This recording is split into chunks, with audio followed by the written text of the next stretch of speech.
जीवित परमेश्वर की आत्मा द्वारा लिखी गई पवित्र पुस्तक बाइबल, इब्रानियों की पत्री अध्याय 13। भाईचारे की प्रीति बनी रहे, अतिथि सत्कार करना न भूलना, क्योंकि इसके द्वारा कुछ लोगों ने अनजाने में स्वर्गदूतों का आदर सत्कार किया है।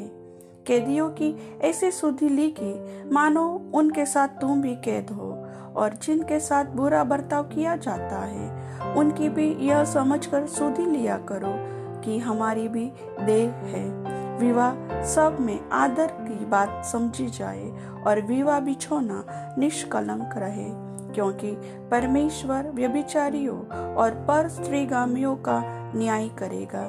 तुम्हारा स्वभाव लोभ रहित हो और जो तुम्हारे पास है उसी पर संतोष करो, क्योंकि उसने आप ही कहा है, मैं तुझे कभी न छोड़ूंगा और न कभी तुझे त्यागूंगा।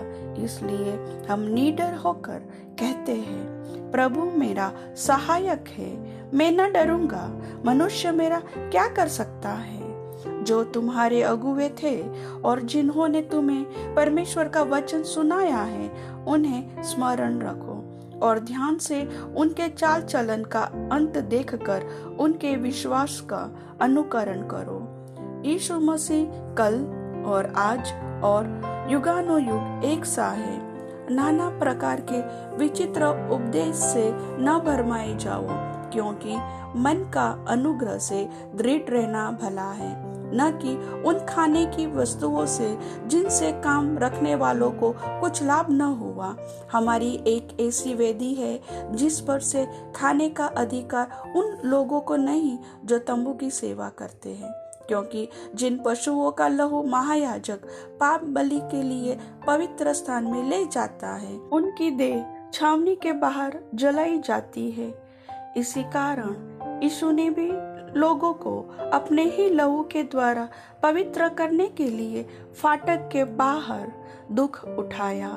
इसलिए आओ, उसकी निंदा अपने ऊपर लिए हुए छावनी के बाहर उसके पास निकल चले, क्योंकि यहाँ हमारा कोई स्थायी नगर नहीं, वरन हम एक आने वाले नगर की खोज में हैं। इसलिए हम उसके द्वारा स्तुति रूपी बलिदान अर्थात उन होठों का फल जो उसके नाम का अंगीकार करते हैं, परमेश्वर को सर्वदा चढ़ाया करे। भलाई करना और उदारता दिखाना न भूलो, क्योंकि परमेश्वर ऐसे बलिदानों से प्रसन्न होता है। अपने अगुवों की आज्ञा मानो और उनके अधीन रहो, क्योंकि वे उनके समान तुम्हारे प्राणों के लिए जागते रहते हैं, जिन्हें लेखा देना पड़ेगा। वे यह काम आनंद से करें, न कि ठंडी सांस ले लेकर, क्योंकि इस दशा में तुम्हें कुछ लाभ नहीं। हमारे लिए प्रार्थना करते रहो, क्योंकि हमें भरोसा है कि हमारा विवेक शुद्ध है और हम सब बातों में अच्छी चाल चलना चाहते हैं। प्रार्थना करने के लिए मैं तुम्हें और भी समझाता हूँ कि मैं शीघ्र तुम्हारे पास फिर आ सकूं।